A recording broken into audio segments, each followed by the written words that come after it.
Do you struggle with your curls and waves looking stringy and frizzy no matter what you do? Well, great curl clumps don't happen easily for some, but I'm gonna walk you through a step-by-step wash day routine that shows you exactly how to enhance your natural curl clump size, and I'm including techniques that you can do with just your hands as well as brushes and other tools and the right products to look for. My name is Gina and welcome back to my channel. Here we talk all things naturally curly. I love simplifying things and really helping you problem solve with your curls. I'm also a curl coach who helps my clients achieve the results they want through the proper techniques. So let's get started.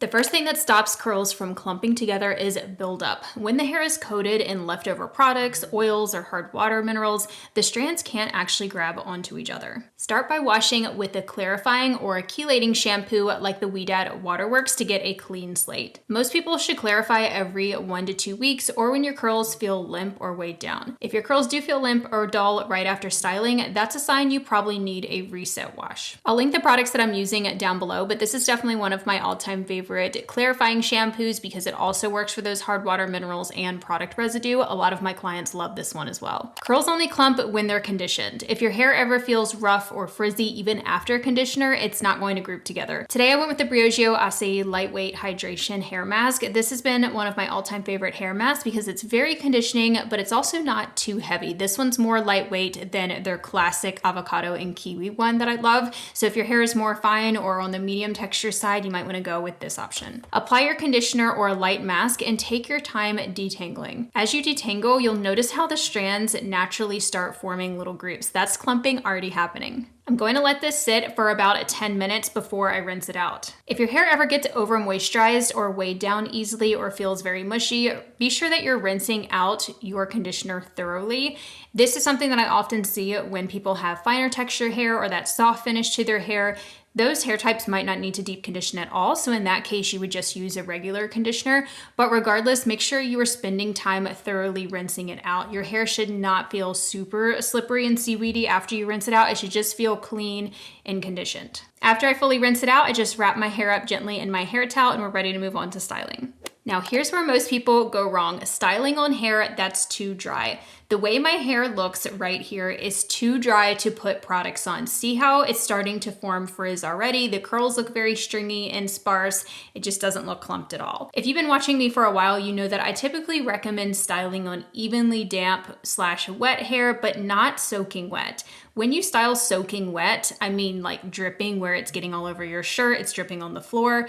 That is just going to dilute your styling products, reduce your hold, and it's gonna make diffusing take forever. It does take some time to nail the amount of water, but keep adjusting and have your spray bottle on hand so that way you can really customize it and have more control. I'm also applying my heat protectant and just brushing that through. The next step is to choose products that have film-forming ingredients and hold. Product choice is really important when it comes to clumping the curls because the wrong type can undo all of that work. If your hair can handle moisture and the extra softness, start with a curl cream to help encourage clumping. Today I went with the Acai Recoil, which is one of my all-time favorite curl creams that really does enhance the curl clumps and your curl retention, which is that bounce in your hair. This is one of the few curl creams that visibly makes a difference. But if your hair already feels too soft or fine, skip the curl cream and go straight to your gel. Not everybody needs to use a curl cream. A little goes a long way with this, so I'm only using a small amount, and you'll also want to keep kind of rubbing your palms together to make sure that it's evenly applied. For my gel today, I'm using the Acai Liquid Effects. This is one of my favorite gels because it gives a very long-lasting hold and a firm hold if you use enough of it,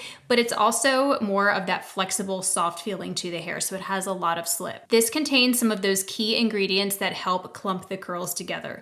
If you're struggling with finding the right gel for your hair type, then I recommend my free PDF all about how to pick the right gel. I'll have that linked for you down below. But you'll want to look for gels and curl creams that contain starches and polymers like polyquaternium 69, PVP, VPVA copolymer. These are all film-forming ingredients that actually help the curls form together and hold their shape. In addition to the amount of water you use when styling, most of your clumping actually happens from how you style, not what you use. Styling techniques that create tension help to force the hair strands together. Tension will also encourage curl retention or that bounce back. You're basically teaching the strands to work together instead of separating. There's a few different techniques that you can mix and match or just use one to create curl clumps. The first one is raking with tension. This is the most basic basic styling technique, and this is how I put on my products regardless. So this helps to merge the strands together and create smooth clumps. This is the ideal way to apply your stylers first, then finish off with scrunching or incorporate other techniques. So if you wanted the most basic styling routine, and this is what I teach my clients who don't want to have to do a lot, just rake with tension. You see how the hair is kind of grouping together between my fingers? I'm using my fingers almost like a styling brush. Your fingers are going to help squish the hair together,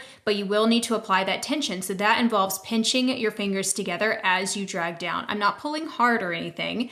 And don't worry about it straightening out your curls because you're going to scrunch after. You can't just rake and leave it unless if you're trying to elongate your curls. So see how the curls come back after I actually scrunch.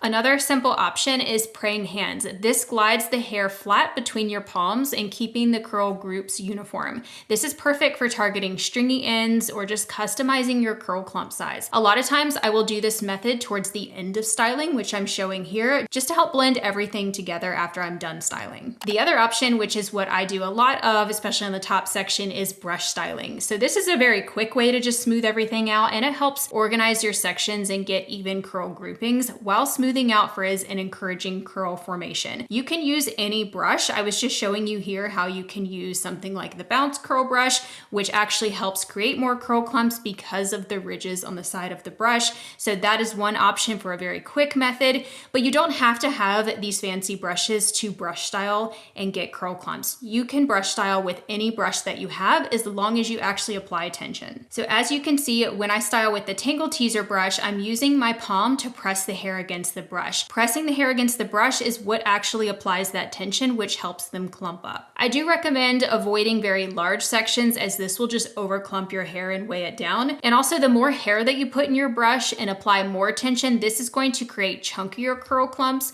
Whereas if you use less hair in the brush and apply less tension, it's going to create more narrow curl clumps. One of the most basic forms of styling is scrunching, which encourages your shape and bounce right before you dry your hair. I recommend scrunching after any of these techniques to help your curls return to their natural shape, especially if you have looser curls and waves that get straightened out easily with tension. You don't want to skip this step, and this is often where people go wrong. They will just brush style or do praying hands and then go straight to drying their hair, or they pick up their towel. You want to make sure that you spend some time going around and scrunching your hair while it's still very wet and while it's still clumped to help the curl clumps really form and spring up. I like to look closely at my curl clump size and ensure it's not overly clumped, which will just reduce my volume and make my low density hair look sparse and see-through. So I like to look through my hair and just check this before I start drying my hair. Also, if any areas look stringy, for me it's always the front corners that tend to need a trim very frequently. I use the praying hands technique with some gel and water to re-clump them. So I'm constantly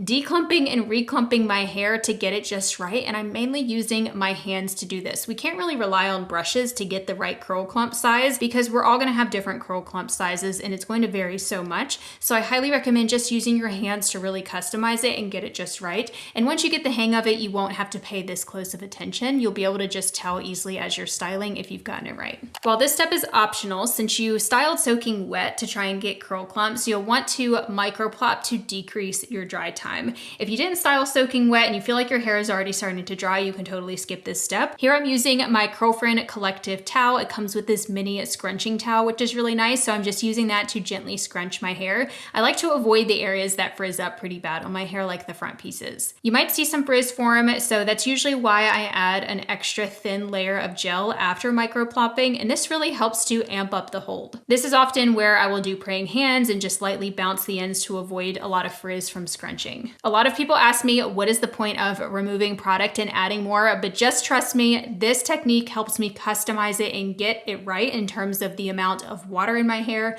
product, and then tame frizz. You get so much extra hold when you go in with extra gel, so don't skip that step if you're going to microplop. If you have the hair type that tends to straighten out very easily once it's already starting to dry, like after microplopping, then I would definitely avoid the praying hands and simply glaze and scrunch in your gel at this step. The next step is to diffuse, and diffusing is essential to set the curl clumps into place and promote longevity. Air drying often results in stringy curls because the curls tend to separate with movement and friction as it's drying. I like to use my Curlsmith Diffusion with the XXL diffuser attachment because I can dry my hair in about 10 minutes because most of my hair fits in this hair dryer all at once. I usually use my diffuser to scrunch my hair. The scrunch diffusing technique really helps to amp up the curl clumps and definition. Once your hair is fully dry, it should have a cast on it. The cast is essential in getting longer lasting results. Think of it like a protective shell that holds your curl clumps into place as they dry. Without that curl cast, the curls can just elongate and separate and frizz up because they don't have that protective layer as they're drying. But you don't have to go around with crunchy curls. Simply scrunch with dry hands and the cast will release and it will feel much softer. The hair is going to naturally separate some if your hair is wavy or if you have loose curls. For tighter curl patterns, you might find that your curls are overly clumped. I also see this in very healthy, low porosity curl types. You can separate any curl clumps that are too large by gently unraveling from the ends first. And here are my final results. You can definitely tell how clumped my curls are, but they're also not overly clumped. That is key with my hair type.